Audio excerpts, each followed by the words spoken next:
Hey, so family, I am coming to talk to you all a little bit about an amazing period of time 38 years ago as I was preparing to have my first child at the age of 16. I was in Chicago. I was in Cook County Hospital, which is now called Stroger, and I was preparing to have my daughter on December 25th, 1986. Now, this was a time, I would say, probably the most stressful time of my entire life because I had chosen to carry my daughter alone. When I say alone, her father, my parents, my BFF, no one knew that I was pregnant. I was even in denial of the pregnancy. At 16, I just did not know what that was, what it looked like, how to get pregnant.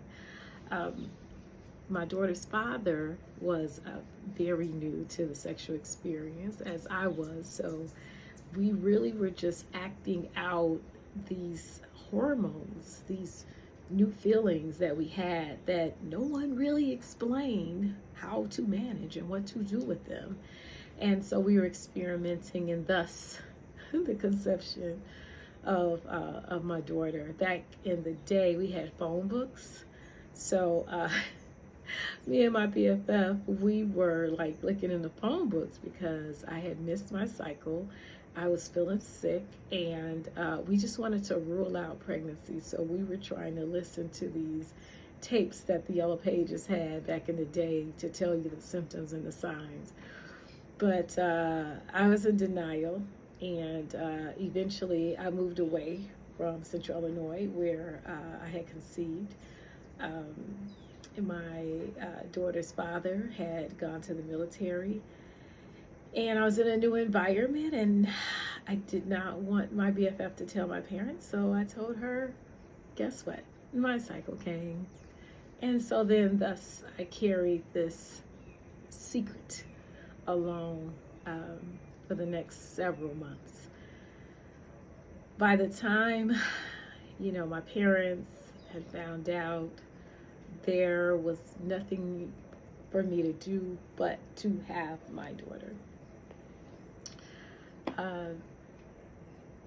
I'm starting the story out because I want hopefully to be able to help encourage someone to go into their soul and to really connect with the Creator and who you really are and what you came here to do.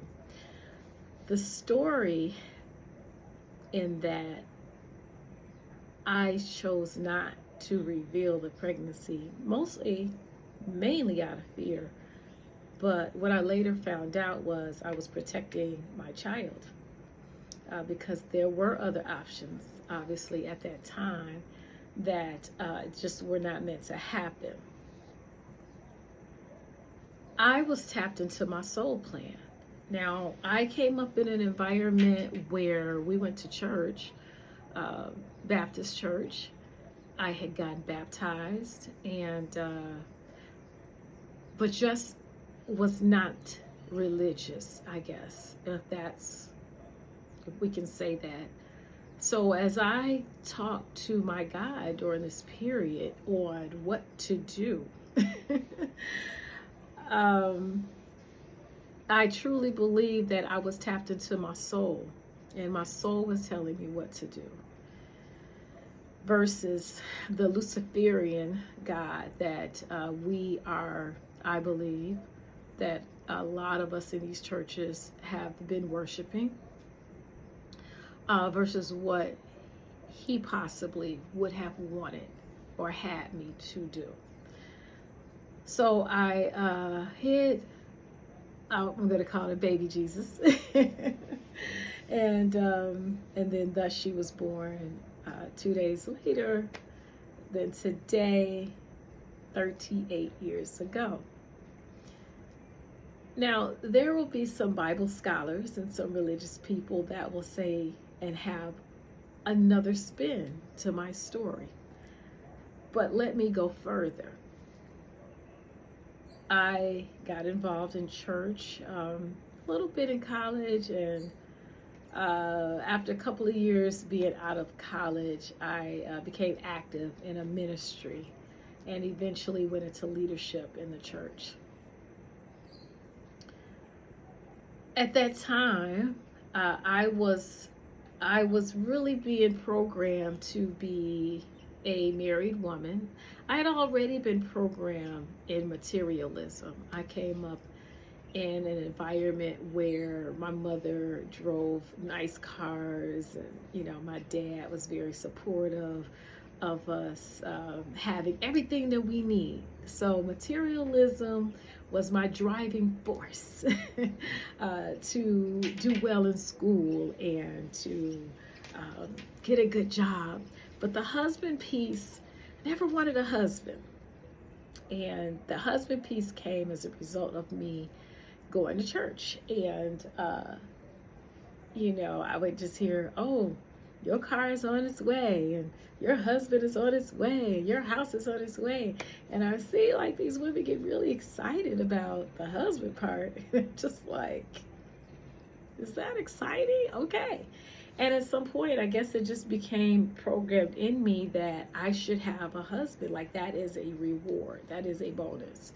That is something that I need to add to my list of success. Okay.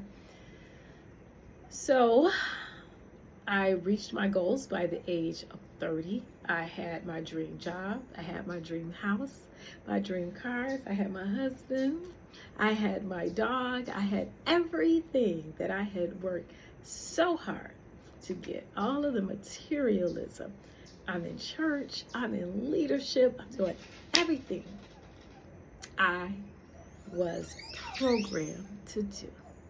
Right? Now, my daughter was living with her father, and that's a whole nother story that you have to keep following me on Instagram, or not Instagram, because I'll be coming off of there. Scratch that. YouTube, and possibly TikTok if they keep it up. So that story I'll have to get into later, but for the most part, I was living the dream, the American dream. Minus the children. Going to church. I was going to my husband's church. He was coming to my church. We never found like that one church that we wanted to be a part of. And then the sickness and disease started. I'm living my dream. I'm on top of the world. I'm doing everything I think that I'm supposed to do. And sickness and disease started. I started putting on a lot of weight after I got married. I had an IUD, and I began having complications due to a medical mistake. There was a condition that I had called lymphedema, where I'd injured my feet and legs due to having irregular vessels, is what I was told. But I later found out something else. But you'll have to keep listening and subscribe to my YouTube to find out what that is as well. But you guys, I rose up in the ranks of the church. I'm 54 now. So in my 30s, I accepted leadership roles. I accepted the sickness and disease as something that happens to you when you're in leadership. The enemy comes to attack you when you're doing something good. So don't give up. Just keep pushing. Keep pushing to help the people, to get them saved, to tell them about Christ. Bring them into the church. So that was my pretty much my my mission and my vision in my 30s. And right around mid to later 30s, after experiencing some of the most painful times emotionally and physically, I had a condition called dysmenorrhea by this time, where I would just bleed excessively. I had fibroids. Now I had hypertension, And I did end up getting my daughter at a certain age in my 30s. So I had the stress of raising a teenager that hated me. So I had a aunt and a girlfriend that had developed cancer, different types.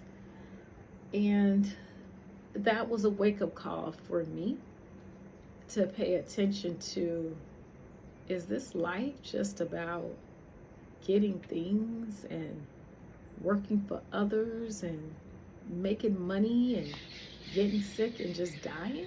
Like, is that what we were brought here to do? I started looking at, by this time I was at another church. So I was at about 3 different churches. And I oftentimes visited churches. I'm looking over at the people one day at the church that I was presently a member of. And I saw the mothers of the church were not there. They were all sick, dead, or in nursing homes.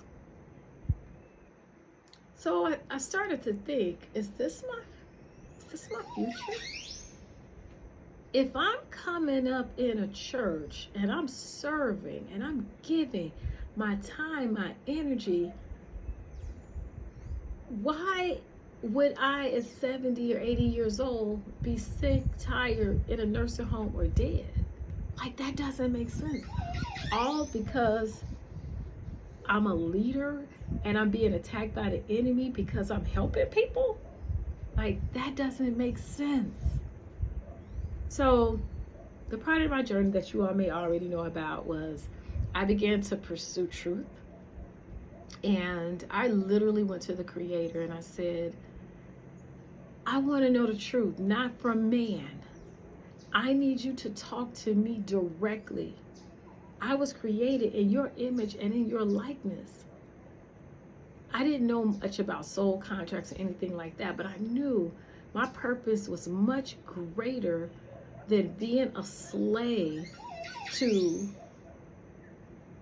the owners or the CEOs of the companies, or whatever you want to call it, the stockbroker, stock owners, the pastors of the churches. Like, my purpose was much greater than being a slave and being told to do things that was causing my body to break down, sickness and disease. Now, I'm not going to blame it all on these organizations. I am not. These are just organizations that I was giving most of my time and my energy into, that I would expect to see some better outcomes. Now, from a financial perspective, with the job that I was working, I was selling drugs at the time legally. Yeah, I reaped the financial benefits. I was living my best life, driving my cars, my company cars, and hey, butterfly. Had a loft built. I had a townhome built. I was traveling. And so from a material perspective, I was doing well. But from a personal and a health perspective, a relationship perspective, I was suffering. I thought I was going to have a heart attack or stroke. My weight had gotten to an all-time high of 242 pounds. I'm only 5'1". And it wasn't because I wasn't working out or anything like that. I just didn't know what to do. Of course, I was eating what I wanted to eat, but I didn't eat excessively. Like, I was obviously eating more than my body needed, but I didn't even know what that was. So when I began to pursue truth, I was led to holistic practitioners. It started with a chiropractor and then my naturopathic doctor. I didn't know anything really about these professions. I had been in an allopathic world forever, meaning my degree is biology pre-medicine. I worked on the NDDO side of the world, educating physicians, specialists on drugs that I was carrying. So I knew very little about natural healing. I had always been fascinated with it in my 20s, but somewhere down the line, I got disconnected. I forgot about it. So, in my cry out to the Creator for help, for truth, I was led to these professions. The pain that I had experienced and the bleeding that I had experienced in my 30s as a result of having this IUD, this medical challenge that happened, this medical mistake, instantly was gone by me going to a chiropractor.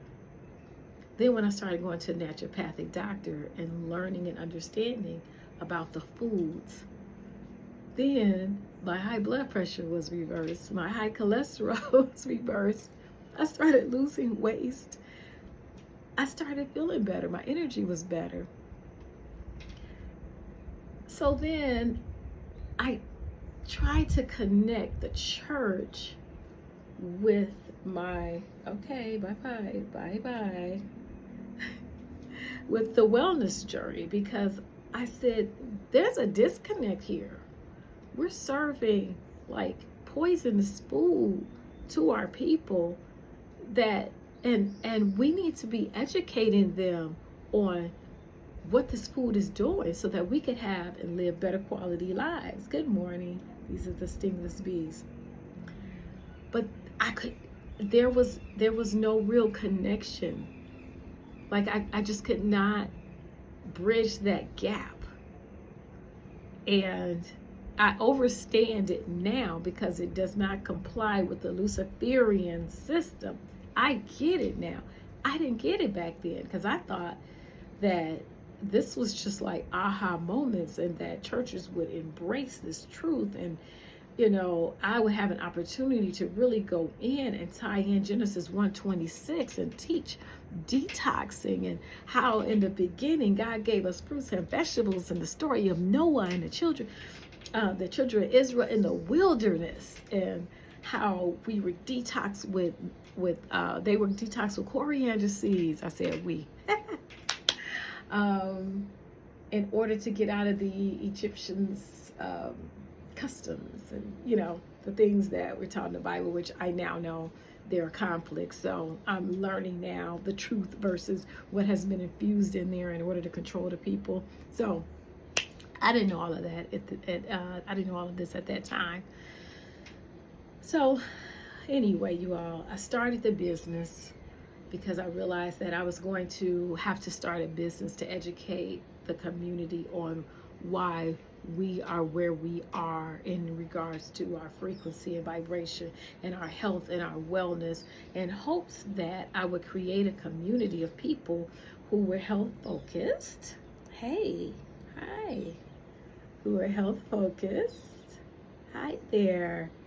Well, good morning. And who wanted to learn the truth about why they were in the situations they were in. And that was including relationships, that was including sex, that was including the mental piece of it. And then also being able to teach the history to our people so that we could be empowered to go forward and to live our best lives. And then what happened? I left the industry that I was in, and I took a step of faith, started the business. I was no longer making the money that I was accustomed to making.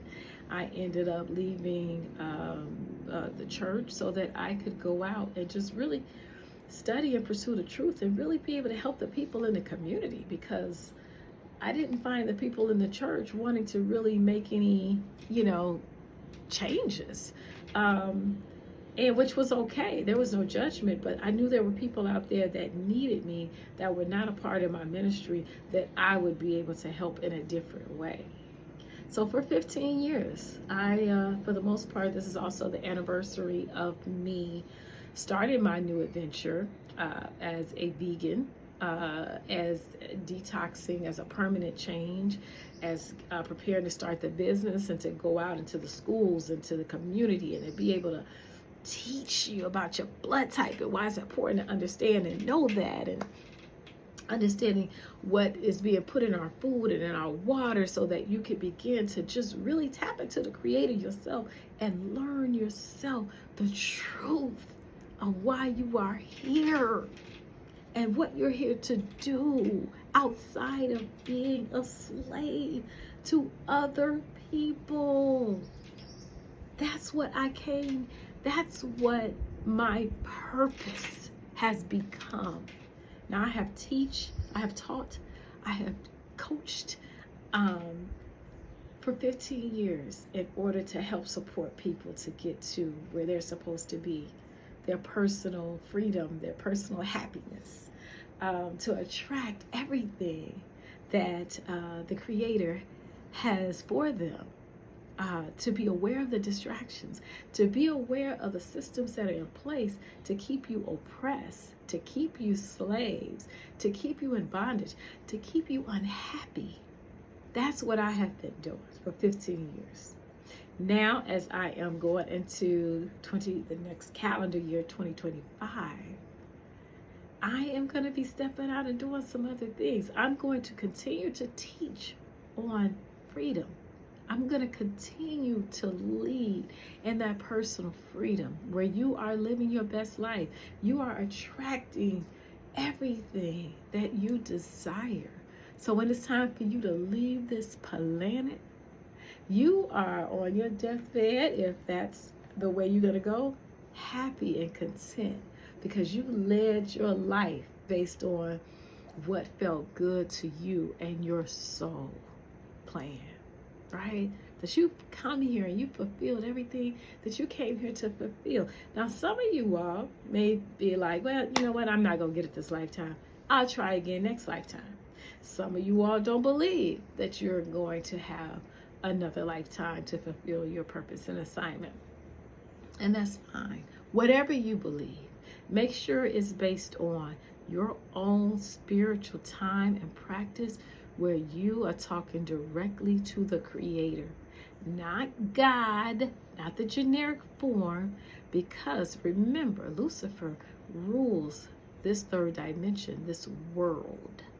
So whereas you think you are praying to the Creator of your soul, the Most High, you are talking to Lucifer. And the information you're getting is information that is going to cause you to continue to suffer and be oppressed. Don't fall for the, oh, you're a leader, so that's why you're going through what you're going through, because the enemy is attacking you. Ooh, the devil's busy. Anytime you're trying to help people, here come the devil. No, it's because you are eating the wrong foods. You are stressed out, maintaining a lifestyle that you were never meant to have, the material things that are too much for you right now, or maybe it's time for you to move on to something else, maintaining toxic relationships that the Creator will be showing you, that's harvesting your energy, that's stealing your energy and preventing you from elevating and going higher, that's blocking your income streams, that's blocking the downloads, your mind, so that you know how to strategically move forward in making the money and making and getting and attracting the abundance that's here in store for you without having to sell your soul. I'm going to end this because it's too long. But for those who needed this, you would have listened to the end. Let's start out this new year being honest with yourself. Assess where you are. Does this feel good to you? Or do you think that this is what you deserve because somebody else told you that this is what you deserve? To be sick and tired because of the sacrifices you're making for others. If you believe in Yeshua's ministry, that's not what you're living, because that's not what Yeshua modeled. Yeshua modeled wealth, confidence, good health, power, demonstration. created in God's image and likeness, walked it out, carried it out. Some of you don't believe in the Yeshua story. Some of you are into the Haru, whatever story. The great powerful leaders were not walking around here with stomachs poked out sick. The kings were. But what were the kings doing? The great spiritual leaders were powerful and they led because they were connected to the Creator. It's not pastors. It's not reverends. It's not bishops.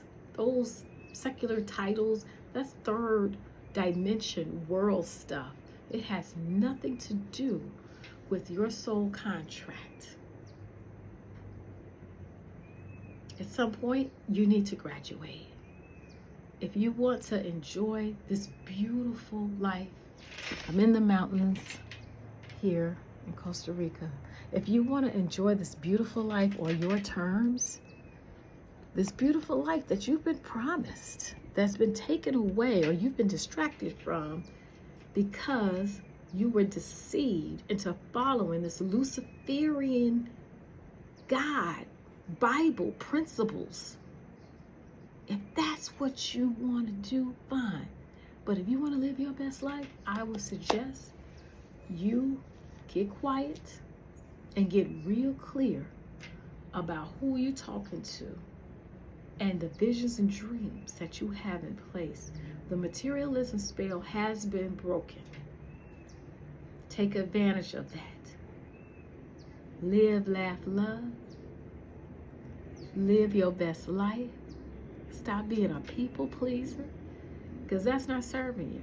If you got aches and pains and you feel sick, you're full of toxicity.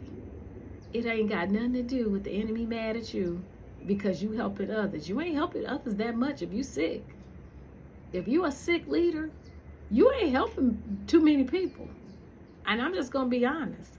Now, they may look at you because you're religious, but the people that hear from the Creator, the Most High, see the sickness and disease. Those people they're not gonna follow you.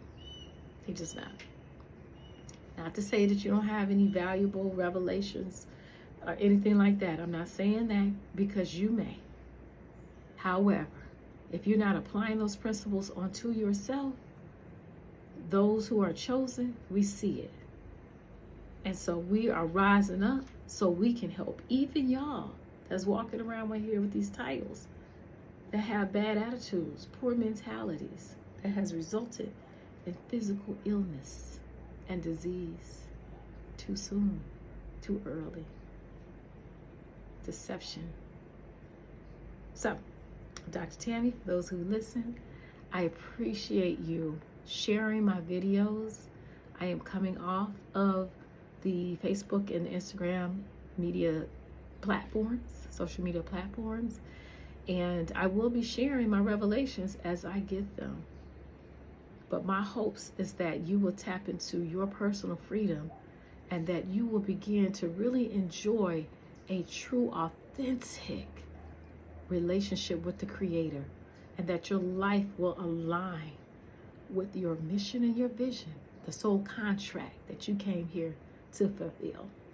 All right, soul family, I love you. Pura Vida.